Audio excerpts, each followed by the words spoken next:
Hi, I'm Tommy Knepper. I'm CEO and co-founder of Infield Strategies. We are a nationwide grassroots outreach firm. I'm here today to talk to you about setting up your canvassing operation for your campaign. There are 6 main things you really want to think about when you're planning for your canvassing operation. And obviously this list can be expanded or shrunk depending on the size and scale and scope of your campaign.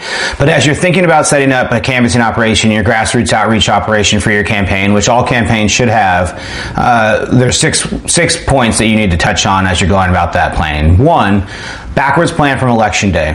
And this is the most important thing. What do I mean by that? It doesn't make sense to start your plan on July 1 going into November 5th if you only have enough budget to budget from September 1 going into November 5th or 8th or whatever the election day is.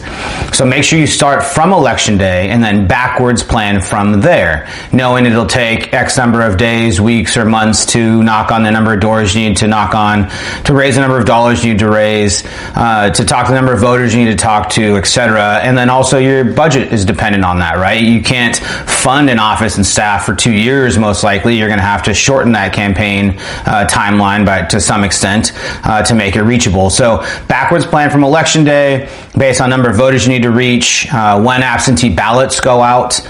So if you're in a state where absentee ballot voting is huge, like in California, Florida, or where it's automatic, like in Colorado or Washington, then obviously your main election day that you're backwards planning from really is the day that ballots go out or that people start to receive them in hand. And then a secondary day is election day itself, when the rest of the people vote on at the polls or walk their ballots in. So backwards plan from those 2 dates based on your budget, voters you need to talk to, the rest of your plan, etc. But backwards plan from election day. Don't forwards plan from when you want to launch towards election day. Number 2, have the correct data or know the number of voters or who you need to talk to.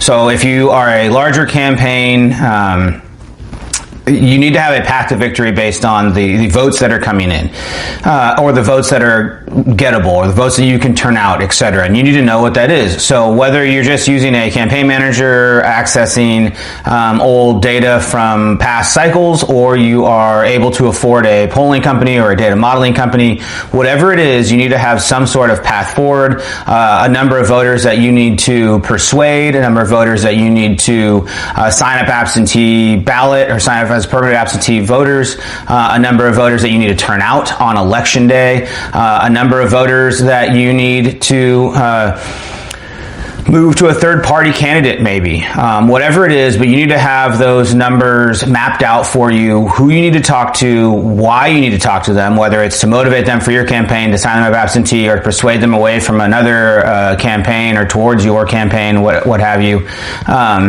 And you need to have that all mapped out. Data should drive your entire campaign. Again, backwards planning from election day, using data. Those are the 2 most important pieces to put in place, in addition to your fundraising and how you're going to pay for everything, which is number 3. So going to number 3.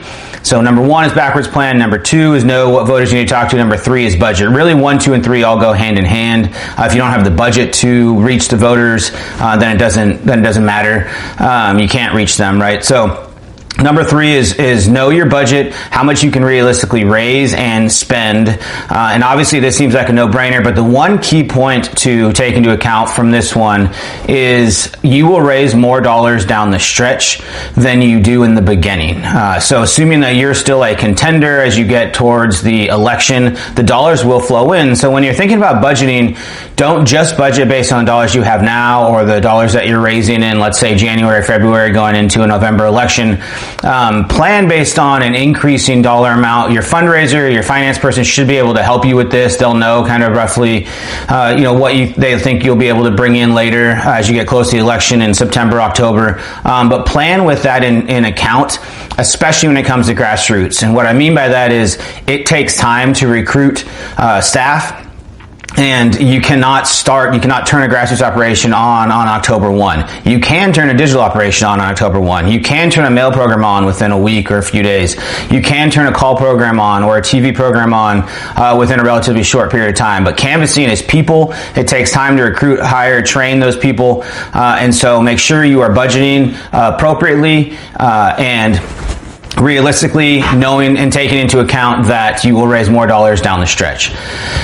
4, decide early on if you're going to hire a firm like mine to go and do your canvassing for you, or if you're going to in-house it. Both of those will require their own setup process. If you're hiring a firm like mine, you will have to take some time vetting firms, talking to your friends, getting price points, getting proposals, sending out an RFP, what have you. That all takes some time to make sure you find the right person. You don't want to wake up September 15th, realize you need a canvassing firm yesterday, and be stuck hiring whoever's left. So make sure you make the decision early on. And then 2, if you're going to in-house it, then you need to plan that accordingly. You're essentially setting up a small business within weeks or months heading into your election, where you need to make sure you have proper labor laws followed, proper insurance in place, you're following hiring practices, all the above, and then you have internal staff that are in place that can conduct those interviews, find those people, hire and train them. So either way, it's going to take some build-up time. Make sure you're accounting for that in your planning as you're putting your plans in place. 5, and I touched on this earlier when it came to budgeting, but make sure you account for how long it takes to set up a program. A lot of people will fall into the pitfall where they know they need a program October 1st, so they'll reach out to a firm like mine September 15th and want to hire us by September 21st and have us knocking by October 1st. While we would love to make that happen, and sometimes we can, the reality is it takes time to find people, to hire people, to train people, and to deploy people, and so you need to take that into account. Whether you're doing it internally or externally with a firm like mine, hiring people, training them, and deploying them takes time. And no one can work magic when it comes to people.